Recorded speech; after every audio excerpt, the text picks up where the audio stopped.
ସକାଳେ ଗାଧେଇ ପାଧେଇ ସାରିଲା ପରେ ସବୁ କାମ ସଇଲା ପରେ ଏଇଠି ଅଳିଆ ବାଲା ଆସି ପହଞ୍ଚି ଯାଇଥିଲା। ମୁଁ ଏଇଠି ଅଳିଆ ଯାଇକି ପକେଇ ଦେଇଥିଲି। ପକେଇ ସାରିଲା ପରେ ଏଇ ମହାନ ବ୍ୟକ୍ତିତ୍ୱ ଜଣକ ମତେ ଡାକିଥିଲେ ଫ୍ରୁଟ ସାଲାଡ ବନେଇକି ଖାଇବା ପାଇଁ।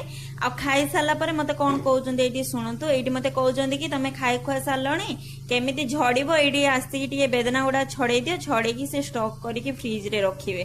ଏମିତି ଇଏ ମତେ ଡାକିଲେ, ଖାଇତେ ପିଇତେ ଦେଲେ। ଖାଇ ପିଇ ସାରିଲା ପରେ ମତେ ଦେଇକି କହୁଛନ୍ତି କାମ କର ବୋଲିକି। ତାପରେ ମୁଁ ଆସିକି ଏଇଠି ଦିପହରେ ଖାଇବା ବନେଇ ଦେଇଥିଲି, ଭାତ ଆଉ ଏଇଠି ହରଡ଼ ଆଉ ମୁଗ ଡାଲି ବନେଇ ଦେଇଥିଲି।